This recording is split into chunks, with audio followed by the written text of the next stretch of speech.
और पाकिस्तान की टीम ये मैच हार गई। अगर साउथ अफ्रीका की टीम देखी जाए, स्पेशली बॉलिंग लाइनअप देखी जाए, वो तो बिल्कुल ही इनएक्सपीरियंस बॉलिंग लाइनअप हमें नजर आई। कोई ऐसा फास्ट बॉलर, कोई ऐसा स्पिनर हमें बिल्कुल नजर नहीं आया कि उसके पास बहुत ज्यादा एक्सपीरियंस है। किसकी वजह से मैच आ रहे हैं? हम रिजवान की वजह से मैच आ रहे हैं, क्योंकि रिजवान ने 74 रन तो किए हैं, लेकिन आप ये तो देखो 62 बॉल्स पे किए 74 रन। और रिजवान पहले 6 ओवर में रिजवान के कोई 15 रन थे 19 या 20 बॉलों पे। अगर आप सर्किल में 15 रन 19-20 बॉलों पे कर रहे हैं तो फिर फायदा कोई नहीं है। उसके बाद 17वें ओवर में जाके रिजवान ने कितने किए? टोटल 74 रन किए, आई थिंक 62 बॉलों पे। और 17वें ओवर में जाके उसने 50 बॉलों पे 50 रन किए। Be honest it's too much. हम एम ही ज्यादा एक्सपेक्ट कर रहे हैं बच्चों से। ये नई टीम है। आप ऐसे कहते हैं जैसे कौमी टीम के खिलाड़ी नहीं है। बच्चे इसलिए कहते हैं, कोई बेचारा इतना कोई उस लेवल का नहीं है जो आप कहें यार कि नहीं इस पे राइट गेम रख के तो हम इसको कर लेते हैं। इसमें कौन सा शायद अफरीदी, रज़ाक कौन है इसमें? कोई नहीं है, कोई नहीं। बॉलिंग ऑलराउंडर कितने हैं आपके पास? बॉलिंग ऑलराउंडर एक वो भी संभाल बस छोड़ दो ना बात। T20 में ना आपके पास एक सेट ओपनर है जी, 2 सेट हैं, लेकिन एक की फॉर्म उड़ी हुई है।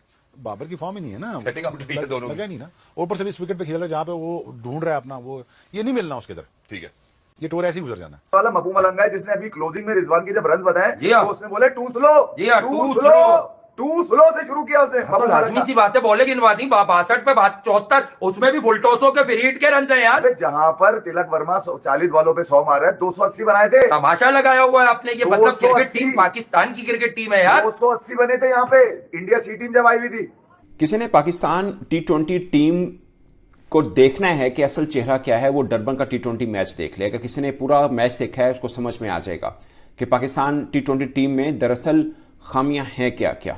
आप बॉलिंग एस्पेक्ट में चले जाएं, बैटिंग एस्पेक्ट में चले जाएं, रिजवान ने थोड़ी बेहतर इनिंग जरूर खेली, मगर आप देखें तो 16 ओवर तक जब वो चेस करने जा रहे थे उनका स्ट्राइक रेट था वो 100 से भी कम था। ओवरऑल जिस तरह वर्ल्ड क्रिकेट है उसमें T20 में तो आपको प्लेयर्स चाहिए who can clear the rope. अभी तक पाकिस्तान का टॉप 6 या इवन पूरा स्क्वाड देख लेना तो आप एक बंदा मुझे पिकआउट कर देंगे, नहीं यार ये वो पावर हिटर है, ये वो हार्दिक पांड्या है, या ये वो स्टोइनस है, या ये वो मैक्सवेल है, या ये ऐसा प्लेयर है जो कि गेम चेंज कर सकता है। वो लेकिन हमेशा की तरह छोटे ग्राउंड को देखते हुए बाबर रिजवान ने कहा जी हम दोनों ही ओपनर जाएंगे, किसी और को जो हम यहाँ पर ओपनर पे नहीं आने देंगे। और फिर उसके बाद जो दिल गुर्दे जीतने का अमल होता है उसको जारी रखते हुए रिजवान ने अपनी बैटिंग जो है जारी रखी। सबके ऊपर बराबर वक्फे से जो है प्रेशर बनाते गए और एंड में जो खुद भी फिनिश नहीं कर गए और मैच जो है एक साइड पर हो गया। अब दो तरह के दाऊद साहब यहाँ पर माइंड सेट है। एक बोलेंगे कि रिजवान का हर मैदान फतेह हो गया, उसने बड़े अच्छे रन कर दिए, किसी ने कुछ भी नहीं किया। और दूसरे कहेंगे कि भाई खेल भी कुछ नहीं कर सका,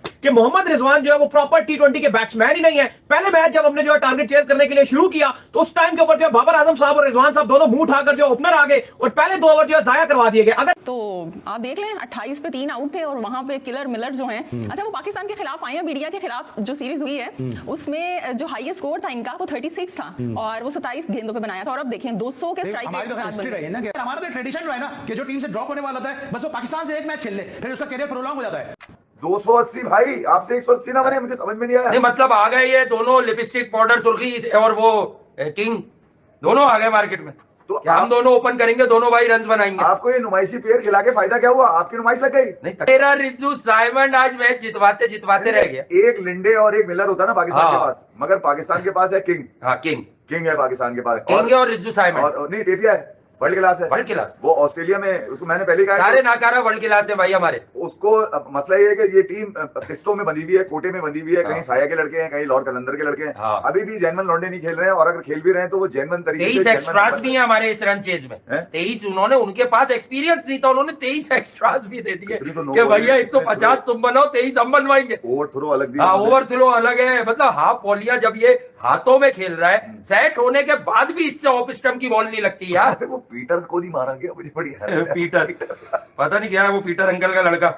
ये समझ रहे थे कि पीटरसन है वो, पीटरसन नहीं भाई है। बहुत ही आउटडेटेड, अगर मैं तमीज के वर्ड्स बोलूं तो बहुत ही आउटडेटेड क्रिकेट खेल रही है। क्रिकेट कोई डिफरेंट शॉट नहीं, कहीं कुछ नहीं, ऐसा नहीं कि बल्ले में वही है, वही सब कुछ है। सिर्फ आपको जो है ना धूल झोंकी गई है आपकी आंखों में। हमने इसको डाल लिया, हमने उसको डाल दिया, हालांकि इन्होंने कहीं कुछ नहीं डाला, सिर्फ हम में डाल दी एक और शिकस्त। नहीं मैं ये कह रहा हूँ अंधेरा हो गया था असल में पाकिस्तान की बैटिंग आते आते ना। जब अंधेरा हुआ तो आगे भाई, तो आपको पता है अंधेरे में तो वो किसी के हाथ में नहीं आते। रिजवान को किसी ने बोला कि 135 कर दे, वो इस हिसाब से खेल रहा था। एकदम से उनको अंधेरा होती है। आपकी भाई का तो बिल्कुल ही मिजाज चेंज हो जाता है ना, हंसते ज्यादा है, हिलते भी ज्यादा है, हंसते भी ज्यादा है। उसके बाद मेरे उनको बॉब्जी एकदम को से- कोई कुछ नहीं कहेगा, हाँ, उनको 4 बॉलों में 0 है, कोई कुछ नहीं कहेगा, सेट हो रहा है अभी वो, यही चार- इंटेंस प्रैक्टिस कर रहा है वो मैच में। भाई ये 4 बॉलें अगर भाई यही 4 बॉलें थी, किसी सही लड़के को मिल जाती, साइम को मिल जाती, इसमें आ जाते 2 चौके 1 डबल, मैच जीत गया था पाकिस्तान, बिल्कुल जीत गया था। यार बात ये है कि आपने 3 ओवर खा गया, उसके बाद आपने साइम को मौका दिया। हर 3 ओवर खा इंसान दिया को ना आपने। जो छोटी मोटी भी क्रिकेट की सूझबूझ रखता है, हर इंसान सोशल मीडिया पर कह रहा था कि जो नया आने वाला है वो इसके प्रेशर में आउट हो रहा है, क्योंकि ये आदमी मार के ही नहीं दे रहा। जब तक इसने पूरी तरह हम सबकी नहीं मार दी, ये मार के ही नहीं दिया। लिंडे नहीं खेला गया, लिंडे ने तो बर्बाद कर दिया लिंडे यार। ने ऐसी टांग पकड़ी इसकी यार, उसके बाद उसके टांगों पे से कुछ निकलने ही नहीं दिया। कब तक हम ये रोना रोएंगे कि ये T20 के प्लेयर्स नहीं है। और ये मेरा ख्याल है कम से कम चौथी बार ऐसा हुआ है कि पाकिस्तान टीम मैनेजमेंट, शायद तीसरी है मगर चौथी बार ऐसा हुआ है कि शाहीन अफरीदी आपके मेन स्ट्रीम जो पावर हिटर हैं उससे पहले आए हैं बैटिंग करने के लिए, शायद इसलिए कि लेफ्ट आर्म एक कॉम्बिनेशन पाकिस्तान टीम को मिल जाए। उसके अलावा कोई सोच नहीं। अगर आप ये सोच रहे हैं कि शाहीन अफरीदी इरफान नियाज़ी से अच्छी हिटिंग कर लेंगे तो ये मतलब एक ख्वाब है जो डरबन में पाकिस्तान ने देखा और उधर ही चिकना चूर हुआ। अब सोचें 141 के ऊपर आप उनके 8 खिलाड़ी आउट कर लेते हैं, उसके बाद वो 42 रन कर जाते हैं। मतलब कोई भी टीम, लग रहा था 150 भी नहीं होना, वहां पर आपने 42 प्लस रन करवाए हैं। उसके बाद कहानी मतलब मोमेंटम जिसे बोलते हैं T20 के अंदर, वो उधर शिफ्ट हुआ और फिर पाकिस्तान की तरफ आया ही नहीं। अगरचे पावर प्ले देखा जाए तो हमने जीता था, उनके शायद 28 पर 3 आउट थे, उनके पावर प्ले में 3 आउट थे, हमारा सिर्फ 1 आउट था। हमारे फिर 6.3 पर जाकर साइम अय्यूब आउट हुए। उसके बाद आप 6 ओवर से लेकर 13 ओवर के बीच में 7 ओवर उठा के देख लीजिए, 48 रन किए हमने, सिर्फ 48 रन किए उन 7 ओवर्स के अंदर। वो पाकिस्तान का बड़ा ही एक जिसे बोल सकते हैं कि आपका थिन पैच गुजरा था, जहां पे आप मैच आपके हाथों से आहिस्ता आहिस्ता दूर हो रहा था। वही पहले 2 ओवर साम अय्यूब जो है पहले 6 ओवरों में खेल जाता तो कहीं ना कहीं जो है बहुत बड़ा फर्क पड़ जाता और बहुत अच्छे रन जो है वो हो जाते। नहीं देखो, सबसे पहले तो आपको ये मानना पड़ेगा कि बाबर और रिजवान दोनों ओपनिंग करने कैसे चले गए और क्यों चले गए। क्या यहाँ पे कोई पाकिस्तान टीम में पुरसाने हाल नहीं है, कोई पूछने वाला नहीं है कि ये दोनों ओपनिंग करने किसकी इजाजत से चले गए? पहला तो ये सवाल बनता है। फिर साइम अय्यूब ने इन दोनों को शटअप कॉल ऐसे किया, उसने 206 के स्ट्राइक रेट से, बल्कि 215 के स्ट्राइक रेट से 14 गेंदों पे 31 मारा। वो एक बात है, गलत शॉट मार के उसके जाया हो गए ना पहले, लेकिन उसने शटअप कॉल दिया पहले। फिर उसके बाद एंड में मफाका की 2 स्लोअर रन पे रिजवान ने 2 छक्के जरूर मारे, एवरेज सही कर ली, बस गेम बेहतर कर दी। इन्होंने बोला अब टिकटॉक पे हर मैदान कर फतेह आप लगा सकते हो। लेकिन बात यह है कि जो पूरा मैच, चाहे आप तैयब ताहिर की बात कर लो, उस्मान खान पे बात कर लो, सबके ऊपर प्रेशर बनाया इन्होंने, रिजवान साहब ने। अरे पाकिस्तान का इतना कमाल नहीं जितना करीब आया, 23 रन एक्स्ट्रास के आए, 23 रन एक्स्ट्रास के साउथ अफ्रीका ने दिया जो पाकिस्तान इतना करीब। और अली साहब एक मफाका है उनका, वो अंडर 19 का बॉलर है, ठीक है, तेज बॉल भी करता है, लेकिन बिल्कुल दिमाग से वो फारिग है। आप उसको पूरा पकड़ सकते थे और हमने पूरी तरीके से गेम में वापस आ गए थे। फिर लिंडे को समझ नहीं आया कि आप लिंडे को 1 ओवर में 4 विकेट दे दो, हैट्रिक भी कर ली, फिर वापस चलो अंपायर ने रिव्यू लिया, हारिस रऊफ ने हैट्रिक वापस हो गई। कुछ लोग कहेंगे